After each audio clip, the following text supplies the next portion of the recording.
Assalamu alaikum, family. Peace be unto you. Welcome to the Sajdah channel. It's Saturday morning. It's coffee talk time. I hope you got your coffee. We're going to talk about managing our divinity this morning. So be a friend, tell a friend, and I'll be right back.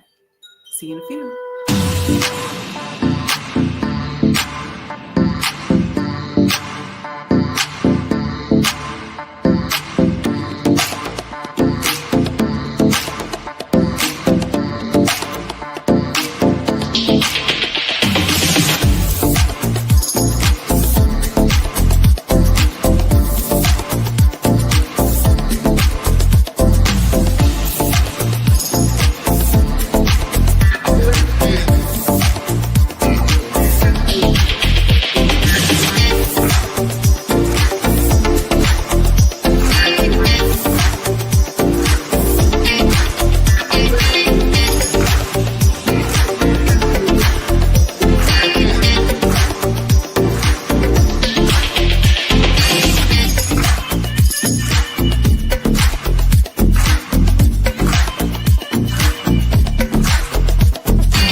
O Allah, guide me among those whom Thou hast guided aright, and preserve me among those whom Thou hast preserved, and befriend me among those whom Thou hast befriended. Bless me in whatsoever Thou dost grant me, and deliver me from the evil of what Thou hast judged. Surely Thou judges, and none can judge against Thee. And he whom Thou befriendest is not disgraced. Blessed art Thou, O Lord, and exalted be Thee above what they set up besides Thee. I bear witness, nothing deserves to be served besides Thee. And I bear witness that Muhammad is Thy servant and apostle. Amen.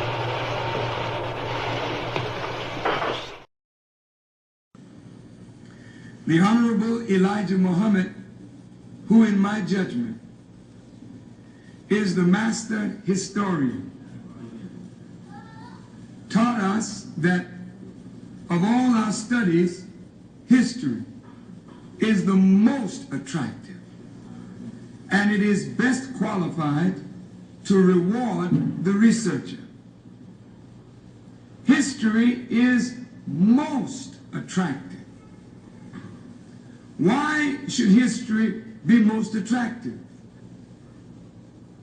Because history is the recorded time of the human family in its struggle to overcome obstacles. There is no life that is without struggle. The Holy Quran teaches us that man, meaning man and woman, is made to face difficulties. And after difficulty comes ease. But it is history that guides us through difficulty. For if you know how people who had difficulty yesterday got through, and if your difficulty is somewhat similar, then today we also can get through if we follow the guidance of history. This is why Carter G. Woodson and many of our black giants fought for black people to know our history. Because in not knowing our history, we don't have a guide. And without a guide, we are lost. No wonder the Bible...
Assalamu alaikum, family. Welcome. Peace be unto you.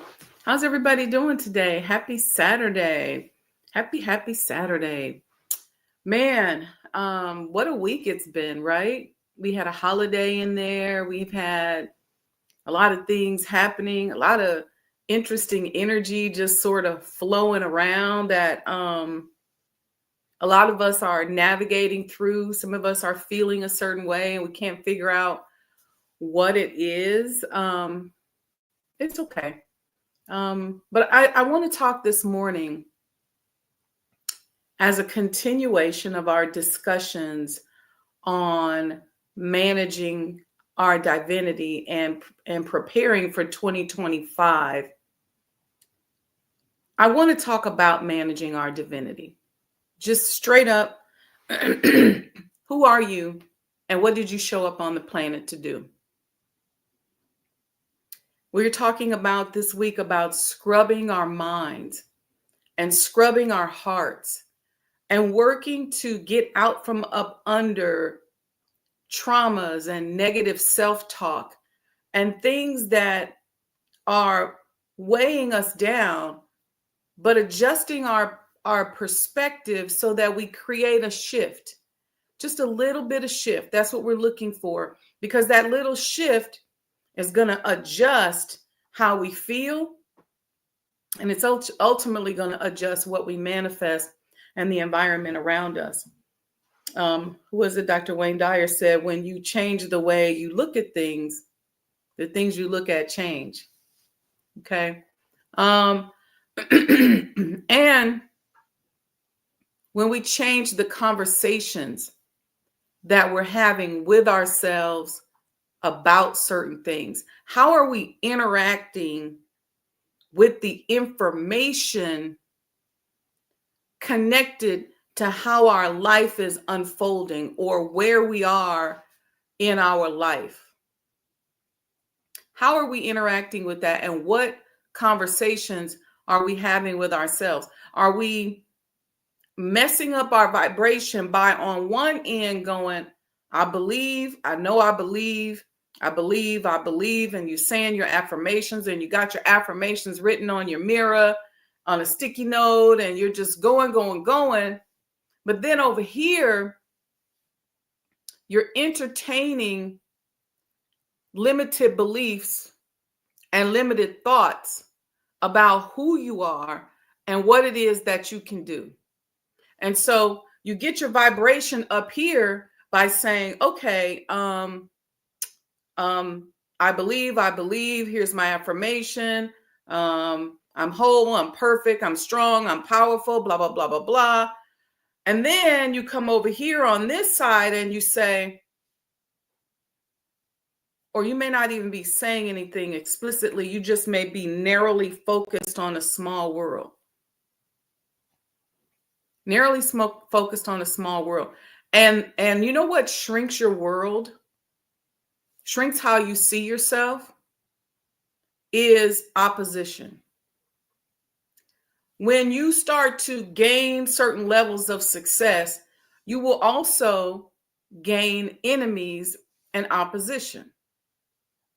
People who strategize against you and people who are saying things about you that you feel like you have to defend or demonstrate the untruth or the lie, the opposition to the lie.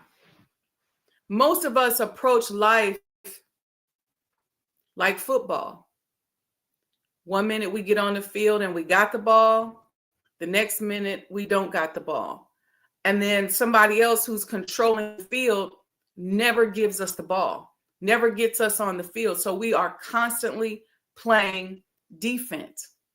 And if I'm constantly playing defense, then my world is narrowed to the circumference of the defense that I'm constantly focusing on, because I'm playing the game like I'm on the football field, but I'm waiting on you to give me the ball. It's not a fair game.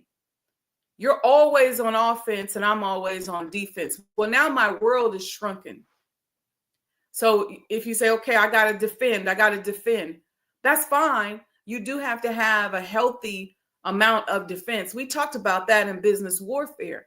But if you are over focused on defense and you're never on offense, then your world never expands.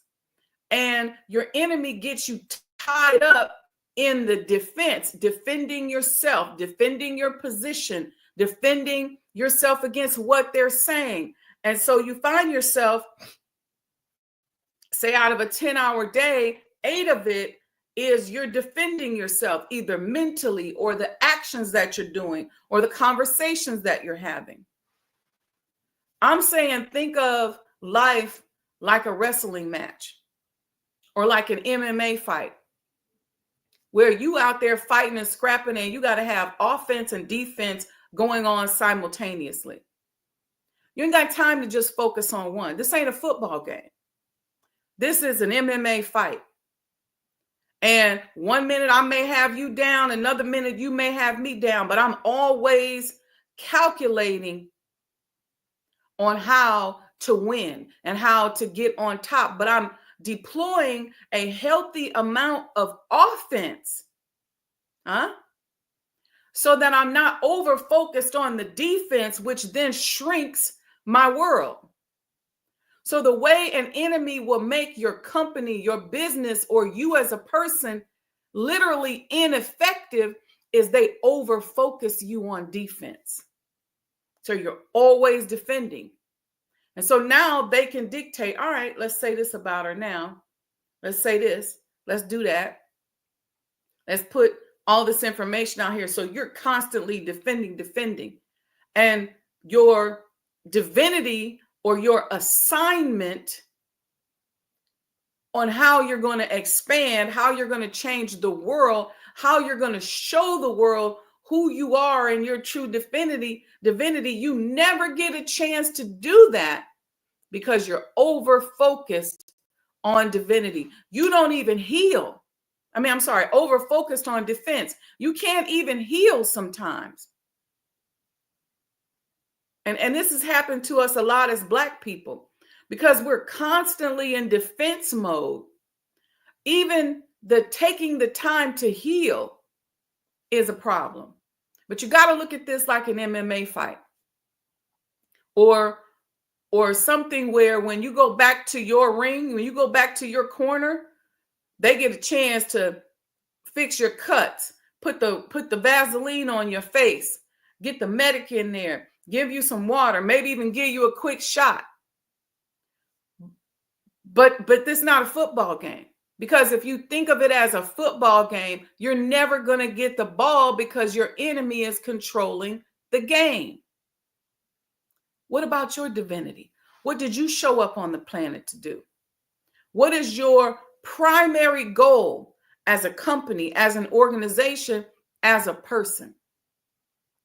See, your parents may have thought they made a mistake. They may not have planned you. They may have been young. They may have just been full of hormones, and then they had you. But they planned. They didn't plan, but Allah knew exactly what he was doing. Allah knew how he wanted to express himself through you. You are an expression of God. So what is he trying to say? You don't want to spend your entire life on defense. That's why our ancestors are so important, because they had to literally live in that defensive position. And that's why when you start doing history and research and studying them, you feel the energy of them. And it's almost like they rise up like, yes, because they've been waiting for this opportunity to even the playing field so that somebody can tell their story, so that somebody can put the word out about who they are, so that somebody can uplift them and fulfill their dreams. See, because they was playing an unfair game because they may not have had the knowledge of self. You and I have the knowledge of self. You and I have been taught who we are. We've been taught who the enemy is. We should be able to see it clearly in 2024. You should not be confused when there are agendas placed out there that are against you and I. But guess what? You should not be over-focused on them. Where's your offense? What's your game plan? Because guess what? There are people who are looking around and looking at you and just seeing your success, seeing how you move, how you roll, how you navigate will help them to feel better. It will heal them. It will resurrect them. It will uplift them. But if everything you're doing in your life is all about defense, your world is going to stay restricted. In order to expand that world, we have to get on offense. So in other words, if all you're thinking about is this job you got, this position you have in this organization, in this company, even your current existing business as an entrepreneur, you are laser focused on exactly where it is right now. And you limit yourself to that. Then how are you going to grow? How are you going to expand? How are you going to develop? And guess what? Over time, if you are over-focused on defense and the enemy takes out your greatest defender or your greatest defense player, you all but destroyed. They can kick you off the field. But if you're playing offense, if you're making an impact, if you are changing lives, if you are introducing those much needed goods and services into your community, you're growing it, you're expanding it, you're figuring out new ways and different ways to deliver those goods and services to the community. You're figuring out as a person, how do I think differently about myself? How do I manage my divinity? How do I discover my divinity? Who am I? What's that one thing that I'm just damn good at that I can do with my eyes closed? Or what's that one thing that you don't even have to pay me to do because I just love it that much? What's that one thing? What did you show up on the planet to do? And when you start working towards something that you love, understand this, that because our understanding and our vision of ourselves is so small, that when you focus on that one thing that you love, that might just be the tip of the iceberg. As you go deeper in your submission and in your alignment and your expansion, you may discover another thing and another thing and another thing that ultimately gets you to the goal. Let me know in the chat if y'all getting this. This is important, very, very important, because we spend so much time on defense, trying to protect ourselves. I can't trust this person. I can't like this person. I can't talk to that person. I can't put my product out there. Somebody gonna try to steal my idea.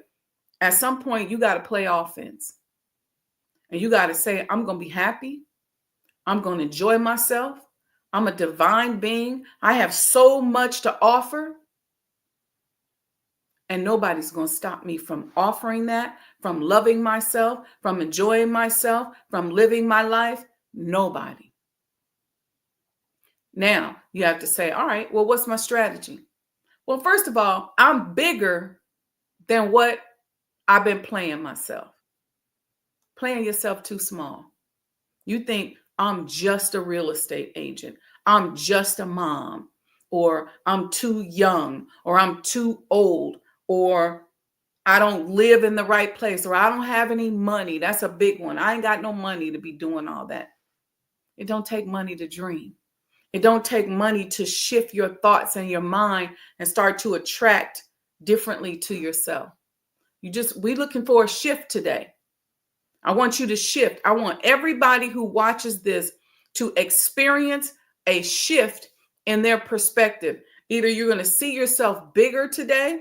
You're going to realize you're playing yourself too small. You're going to realize that you showed up on the planet for something. And even if you can't put your finger, or you don't even have an idea on what that is, at least know I showed up here for a reason. And start having that conversation with yourself. I'm here for a reason. I've survived for a reason. I'm this age for a reason. I'm today years old for a reason. I'm not getting ready to be defensive about things I can't do anything about. I'm going to be defensive about being Black. I'm going to be defensive about being a woman. I'm going to be defensive about being a Muslim woman. I'm going to be defensive about this or that, things that are innate to you. Don't let people put you on the defense. The enemy loves to do that. And here's the thing that the enemy loves to do. If you have people around you who don't have the knowledge of self, and they come and say something like, well, you know, she's Black. Then your people around you may start saying, okay, well, because she's Black, maybe she shouldn't do the presentation. Or they may say, well, you know, she's a Muslim. Well, maybe because she's a Muslim, we can't really get this done. These limitations. But see,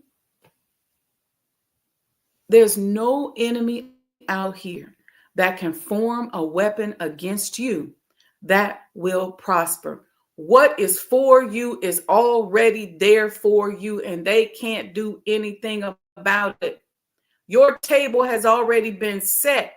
All you got to do is go sit in it.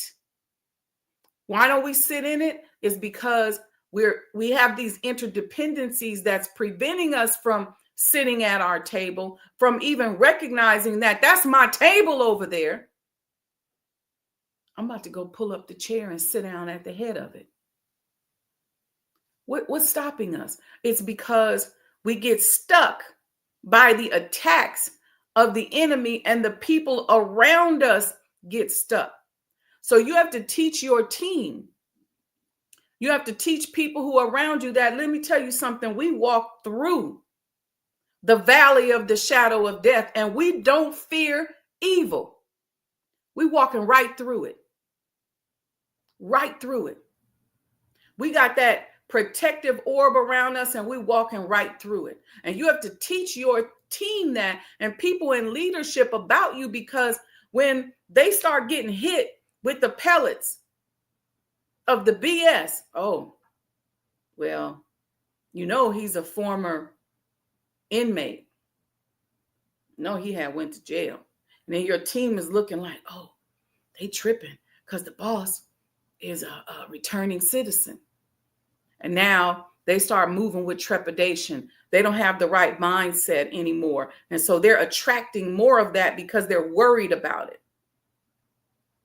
Teach them that the fact that you are a returning citizen adds to your divinity and who you are and your level of success. If God wanted everything to be the same, he'd have made everything the same.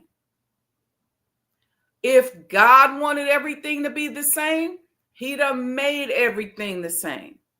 Wouldn't be no variety of religions. There wouldn't be a variety of flowers. There wouldn't be a variety of colors. There wouldn't be a variety of people. It's the diversity of the world that makes the world go round. Everything in the earth is not the same. Everything in the universe is not the same. Every planet is not the same. And every star is not the same. Every galaxy in the universe is not the same. Every person is not the same. Every culture is not the same. So if God did not intend for there to be differences, then he wouldn't have made it that way. So whoever you are and whatever it is about you that makes you unique, that makes you different, whatever your authentic story is part of your divinity. And what you got to do as a leader is make sure that people around you believe in that. Because first they got to believe in their own divinity, but they got to believe in yours so that when they're strategizing for you, they can think outside of the box. They can think outside of the attacks of the enemy. Because if you are running an organization and going back to using the returning citizen, and let's say your boss is a black male and he's a returning citizen. And people just keep saying that. Well, you know, he went to jail. You know, he did this. You know, he did that. But he's gone. He served his time. He's back. He's in the community, working to help people, building businesses, introducing much needed goods and services into his community. But his leadership team is tripping on the past. Well, guess what? Anybody that wants to shut him down, all they got to do is keep bringing that up to his leadership team. See, but if his leadership team said, I'm going to give y'all an example of this. When Dr. Dormo and I were business partners in Maryland, we were always constantly under attack. And one of the beautiful things about us as a team at that time was that regardless of how the enemy attacked, we didn't allow it to turn us on each other. So even if the enemy was like, oh, he got that Muslim working for him, it's like, whatever. But I was talking one time to a woman on the phone who was trying to recruit me away from working with him. She was like, he's not going to be open long. She's like, do you really know him? You don't really know him. You don't know his background. You don't know who he is. I said, and this is what I told her. I said, let me tell you something. I said, what I do know is that what all of us, not only as human beings, but especially as Black people have gone through is what makes us special. It's what makes us beautiful, and it is what makes us divine. And what makes him powerful at what he does is where he came from and who he is. So whatever it is that you think you know and you trying to drop a seed on me, ma'am, go away. Get off of our phone. Nobody's thinking about you. But this woman was calling like a stalker. And I guess somebody must have put her up to keep calling her and tell her this or that. And finally, when I said that, she stopped calling.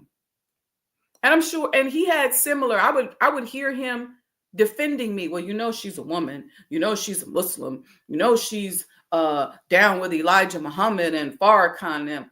How dare you discriminate against somebody because of their story? See, it's personal.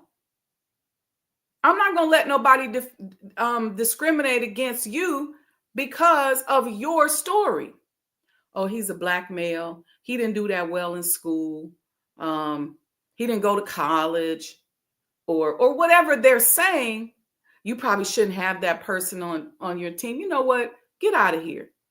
Don't tell me who I should believe in and that my success is going to be limited to how you see my story. So embrace your story. Embrace your divinity. And in embracing your story and managing who you are, understand your gifts. We always talk, my brother and I always talk because about how growing up, people would always say to him, you Wendy's brother? Like they couldn't believe it, right? And I have certain divine gifts. And my brother has certain divine gifts. And oftentimes, especially because he's a man, people don't oftentimes take time to see it. And he's got several divine gifts, but one of his super divine gifts is he's like a human GPS system. Look, 100%, no cap. Even when he was in the military, they would be in the jungle, way away from post or camp, and everybody would be waiting to see which direction he said they should go. And he could feel it out and go that way. There's stories that my mother would tell when he was 3 or 4 years old, and she would be trying to get somewhere. And this is before MapQuest and before, GPS and Siri and all of that. And my dad would just say, bring my boy. And my brother could be in the back looking like he looked just as innocent. He had that little sweet innocent, probably had them big white shoes on or something, and he could direct you on what direction to go at 3 and 4 years old. That is a divine gift. A divine gift. And so in embracing that divine gift, I've always said, I want to help him figure out what to do with that divine gift. You could take him somewhere one time and he could get back there without a map, and he remembers. Like I'll say, oh, I'm so-and-so, or I could be talking to him on WhatsApp, and I'm driving and I got the phone and he sees things wrong. He said, oh, you on such and such street, or you on such and such street. Human GPS system. That's no cap. But there's so many of us like that. We got these divine gifts, and they show up in all kind of different ways. See, we've been limited to how we recognize our divine gifts by the sports and entertainment world, by people who seek to monetize our gifts. They have made us over focus on certain things: singing, dancing, sports, right? Running, jumping. Do you know how many Black people in our community can sing? Seriously. That's why when I was in the music industry, I used to always be like, I don't know why you around here thinking that these people finna just come and discover you and put you on without asking for something major from you. Because if they was really, truly just looking for singers, rappers, dancers, we got that in our community everywhere. You can go all age groups. We some singing, dancing, running, jumping folks. You got people right now who will take you to a 3-on-3 court and be better than LeBron James and a whole lot of other people. That's just how we are. You got people in our community who could just pick up an instrument. Nothing for us. So we we have so many gifts, but we over-focus on certain ones. When things like being a human GPS system, or things like being able to tune in and feel and smell, and these are some of my gifts, that being able to do that, being highly hypersensitive, I had to learn was a gift. And for years, I thought it was a curse because I was so hypersensitive. Many, many years I thought, I don't know what I could do with this. Of course I can sing. Of course I can dance. But I have no desire to be in that industry as a singer and dancer. Although I will say when I was growing up, I did want to sing like Whitney Houston. My point is this: learning how to take what is special about you and understanding how to develop that gift. You all have heard me say on this podcast many times that the hypersensitivity that I had about myself was two things that I was ashamed about myself growing up. One, being overly sensitive, and one, it's even hard for me to say, my love for God, to the point where I would just be talking to God, just be having conversations. And I was very blessed to grow up in a family and a lifestyle where I got to have like my own room and my own privacy. My mom was big on that. So I'd close the door and just be in there talking to God.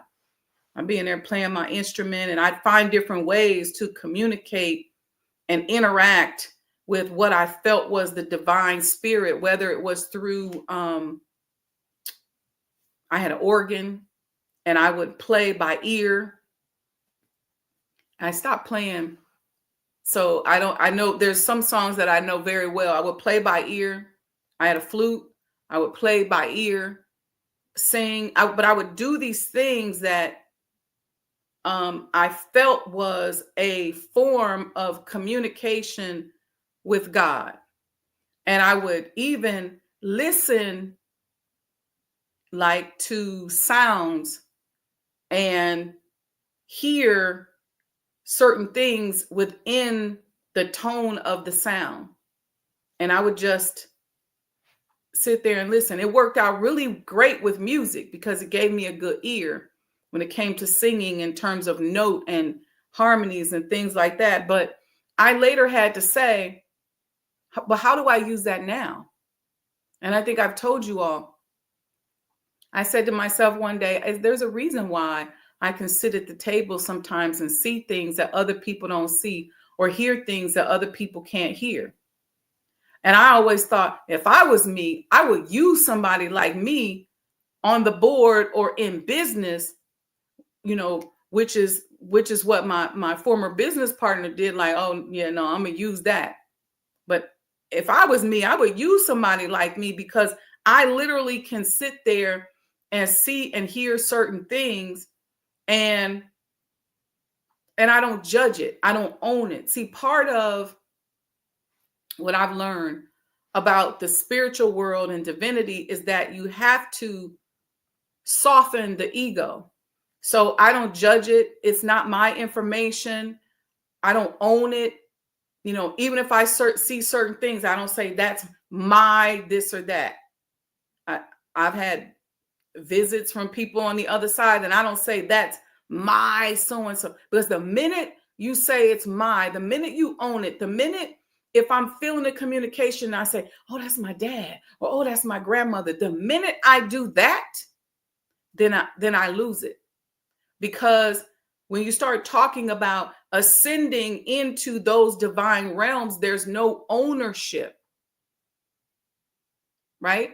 In those gifts, there's no ownership. It's not yours. I just found out that a major company here in Chicago literally is using a business plan that I put together over the past 14 years, and something that my former business partner said to me that really helped me, because I got in my ego.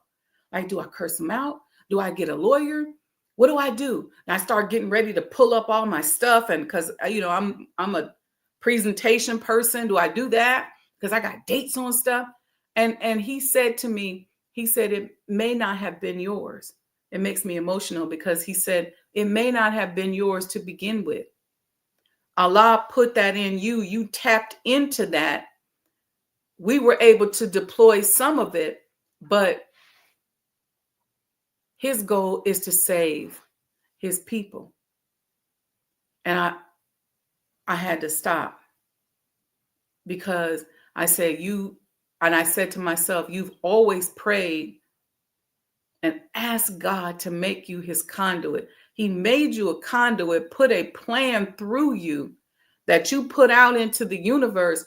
You can't get mad if other people picked it up. Now, I think their intention is shady for stealing my stuff, but it was a good way to help me to avoid disappointment. Why am I saying all this? Because as we get ready to walk into this new calendar year, I want us to remain focused on discovering and monetizing our authenticity, managing our divinity, being mindful of the conversations we're having with ourselves, not playing ourselves so small, so little, and expand. I want this conversation to create a shift in you. Who are you? What did you show up on the planet to do? And how much bigger can you be thinking? See, you may just be laser focused on one thing, but what is that one thing here to elevate you to? See, God is not a stagnant God. There's nothing in the universe that is stagnant except for dead stuff. The earth is revolving and rotating, right? The sun is pulsating. it's even moving. Everything in the universe, there's movement, there's frequency, everything's moving. So when you got that big job, when you got that big project, when you had this one thing that you did, what is the thing that big thing is preparing you for? What is it? What are you rotating to? You can't stay there, because if you're the only way you can stay here is if you die. So you have to keep moving. You have to keep rotating. You have to keep flowing. You have to learn to accept that if Allah wanted everything to be the same and stay the same, he'd have made it that way. Just look to nature. I think it was in the Criterion where the Honorable Minister Louis Farrakhan encouraged us to look to nature. And it reminded me of an exercise that I did when I went and got my certification in emotional intelligence. I became a certified emotional intelligence trainer. I went to 2 different programs to get certification. People have different approaches. But one of the exercises that we had to go through was to spend time and pretend as if we were a seed. And so we had to go into meditation as a seed that had been planted into the ground. And we had to imagine what it felt like to be that seed that opens up and begins to sprout and push through the dirt and climb towards the light. And then to go and grow and become big and then be a flower and only open when the sun kisses it. So we had to imagine that. Is there pain? Is there struggle? What's it like as we're coming up out of that seed? We had to take an hour. And as we were doing the meditation and the vision, they gave us certain set points. They would say, okay, now you've burst through the earth's surface. Now you're growing. And so you had to grow as a seed in the meditation, but figure out what emotions were attached to that. I do it when I do workshops on emotional intelligence. If you were to hire me to have me come in and do a workshop to your company or your group, I would take you through that process. It's such a powerful, powerful process. And the reason it's so powerful is because it helps you as you're developing and growing to understand what growing pains are, what growing emotions are, what has to happen in order to expand. And then once the flower got big, the last part of the exercise is we had to die.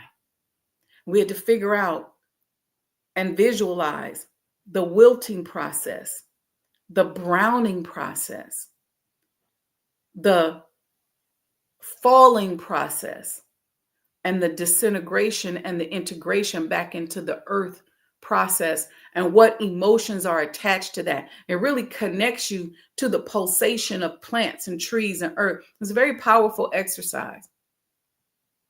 So look to nature. If God wanted everything to be the same and everybody to look alike and act alike and roll alike, he would have made us that way. The reason why we are in certain organizations and we have a uniform that signifies and is a signal that we're part of a certain organization, but we're not clones. See, I could go so deep into this. Let's start here with the origin of modern day capitalism. When we were being shopped for and the kidnapping process of slavery, we were placed into categories, and the categories would improve our sellability. So in other words, if I've got 3 slave women here, I can say this one is a good breeder. This one is good at housekeeping. This one is good at sewing. This one is good at taking care of the children. So when my colleagues came with a checkbook out, right, to purchase one of them, I could attach a price to the category that I placed them in. Still happens today. We put a resume together. We put a portfolio together because we want to show what services we can do that we in turn can demand a certain salary from.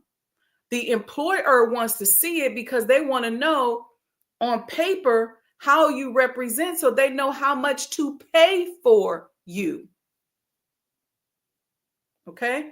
So coming up out of that system and that thought process and understanding that you are a diverse divine being, and there's more than just those 4 categories or 5 categories of a woman.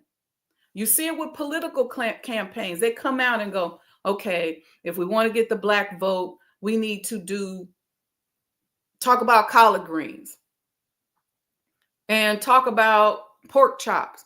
Everybody don't eat pork. All Black people don't eat pork chops and collard greens. If we want to get the Hispanic community, let's talk about this or that. And there's these categorizations that are dehumanizing. But what happens to us in our aspirations to greatness, we support that dehumanization because the value we attach to ourselves is aligned to what we can go out and get for it, what we see in the market. And what I'm saying to you and I is, let's discover and manage our authenticity so we can monetize it, which is also our divinity. We can monetize it and create new markets, create a new way to do business, to represent. This is why when you see Black people, this is why we're such cultural leaders, because we're so talented and so gifted, and there's so much about us that is written off and not deemed important, that when you see us doing a certain dance or you see us introducing a new product or service in the community, you race to copy it and mimic it, so much so to the point it's so valuable that anytime you tell our story, you got to inject yourself. You got to own it, because you're like, man, this is like liquid gold here.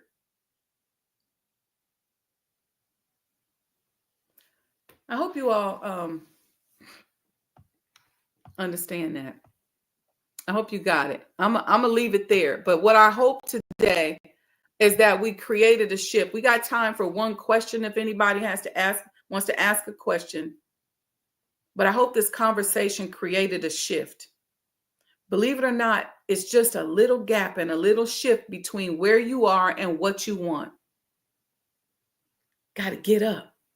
Do something for self and start with your mind. Start scrubbing it. Start making a difference. Start changing. Start evolving. Start moving. Stop playing yourself too small. You may say, well, I'm just a gym owner. I own a fitness center. Well, guess what? There's more than just that fitness center. There's all kind of byproducts.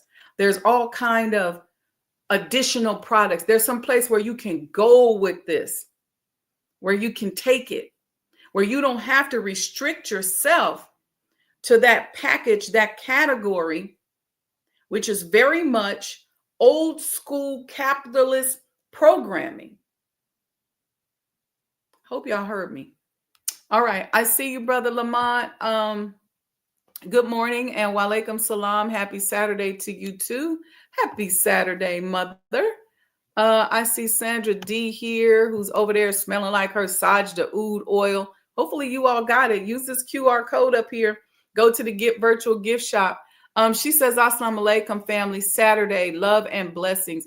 Catching up on this week's episodes. Thank you for your service. You're making an impact. That means a lot. My goal is to make an impact and to create a shift, because we have to shift from being obsessed with defense to creating offense. Our world will grow overnight. You can't defend yourself against somebody who's hell-bent on keeping you out of the game and taking the ball away from you. This is a boxing match. This is an MMA fight. It ain't a football game. You don't control the field. You can't take my ball from me. You can decide that you're going to make a move, but guess what? There's infinite ways in which I can make an impact. And if I just understand my divinity, I can make a huge impact. But if I stay in that pigeonhole, in that box that you put me in, and the way you keep me in the box is you keep pounding and attacking, and everybody around is like, ooh, don't be a Muslim because they're going to attack you. Ooh, she's a woman. Ooh, I feel bad for her.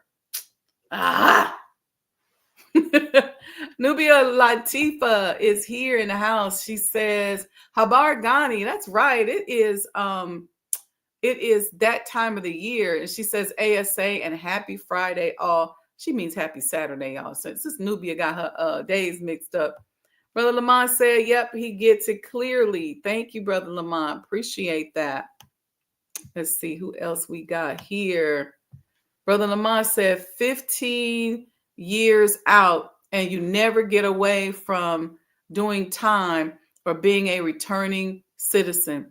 God brought me through it, and I am so thankful regardless of what others think. That's right, Brother Lamont, because that is part of your story. That is part of your story that nobody can take away from you, and that is part of your divinity.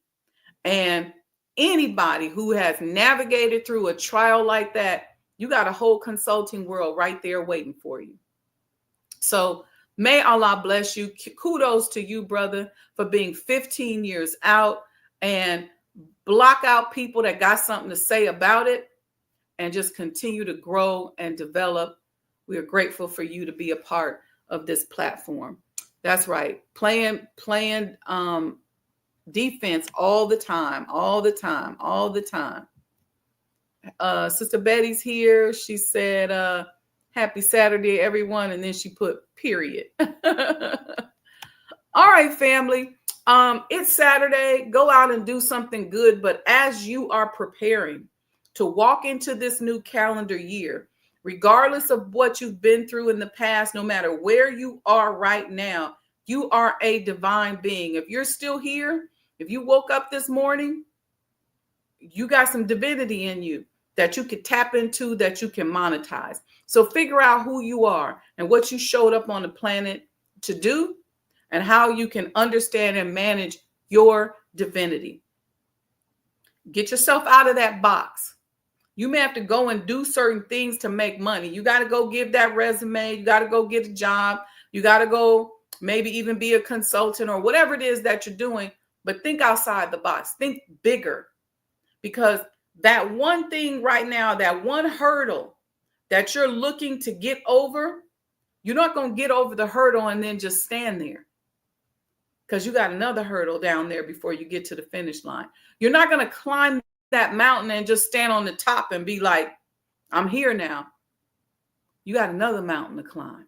And so this step is preparing you for the next step. You can't get to that step until you step up on this step. And this step may seem like a really big step, but you got to keep stepping and keep going so that you can get to the next level. Where you are today is preparing you for where you go tomorrow. And lastly, once again, work with the people on your team so that people cannot attack and use who you are against you through them. Let me say it again. I'm going to say it better. Work on your team so that the enemy cannot use your story against you through them. Everybody just has different stories. It's just a different story. But it is disrespectful to disrespect somebody's story. It's disrespectful to disregard their story. My story is my story. Who I am is to be respected. How I showed up on the planet is to be respected. And if we're working on the same team, I respect your story and your story. I respect how you showed up on the planet. I respect your divine gifts.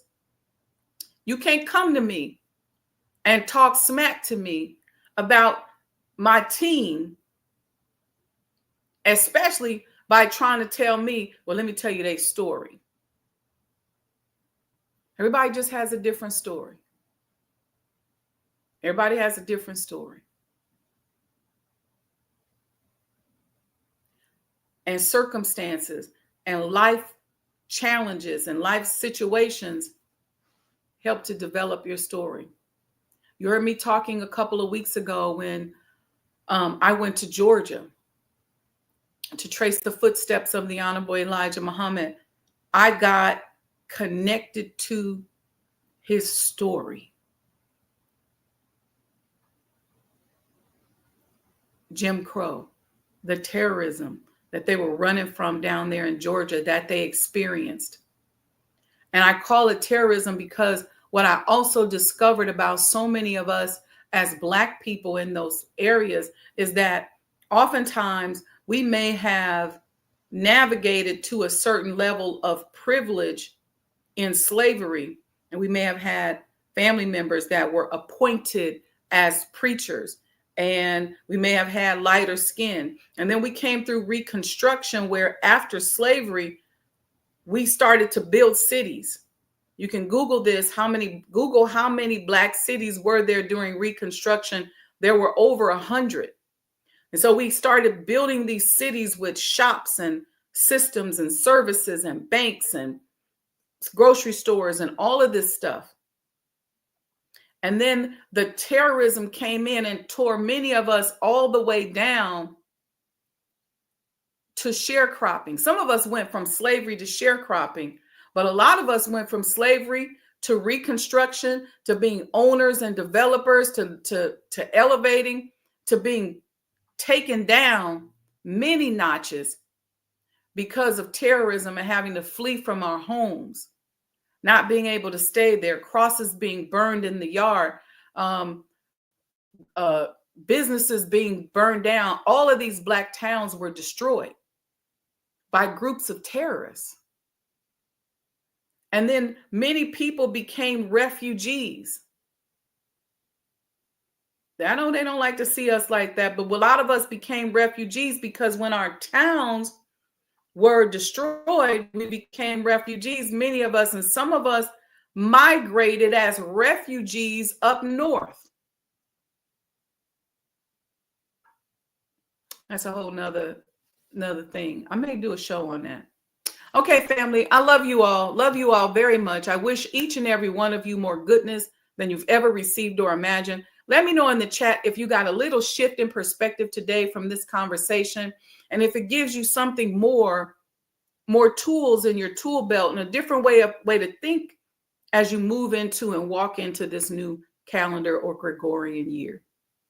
Okay, remember, y'all, if God wanted everything to be the same and everybody to be the same, he would have made it that way. That's just not how nature works. There's so much diversity, so much beauty, so many colors, so many shapes and sizes in the universe, so many that we have never even seen or discovered. And we, as human beings, are plucked from that earth, that same diversity, plucked from that universe, and up inside of us is all that same diversity and that divinity we're not all the same. We can unite around causes, and it's important for us to understand the power of unity, how important unity is. I'm excited for Minister Ishmael's lecture on Sunday because he's going to talk about unity. And I'm excited about the cracked Adam statue that we put in front of the Honorable Elijah Muhammad House that represents unity. Beautiful, beautiful thing. Anyway, peace and blessings, family. Love and appreciate you all very much. Thank you, Sandra D. Thank you, RJ Funches. Do something good for somebody today. Do something good for yourself. Love on yourself. Expand your mind. Expand the way you see yourself. You're not just this small person. You're not just a person who's a returning citizen. You're not just a truck driver. You're not just an accountant. Let me tell y'all this one last story. Man, I'm so blessed. This was now over 30 years ago. One day, I came before the Honorable Minister Louis Farrakhan, and I was crying because somebody had did something. And y'all know I'm overly sensitive. I really didn't know how to manage it back then. And I was crying, and I said to him, I'm just an accountant. I'm just here to do accounting work. I don't know why they doing me like this and why they talking about me. He hit the table. Boom. You're more than just a bean counter. And I remember thinking, I am?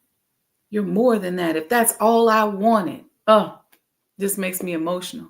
I can get that anywhere. He said to me twice, he said, you're going to be surprised to see what Allah is going to do with you. But he got upset with me because I said I was just an accountant. And I don't know why they bother me. I don't know why these people don't like me. I don't know why I'm going through this because I'm just an accountant. I'm just trying to count some stuff for you, Brother Minister. He was upset because I said that. And I'll never forget that. And to snap me out of it, he hit the table. Boom. You're more than just that. Well, I'm saying to you, I believe a prophecy for one is a prophecy for all. I'm not selfish with what I've learned in those beautiful and prophetic situations. You are more than what you think you are. Expand your mind as we walk into 2025. All right, family, assalamu alaikum. Please visit our virtual gift shop. Make sure you support Cash App Sajdah Enterprises. We appreciate you. Love you.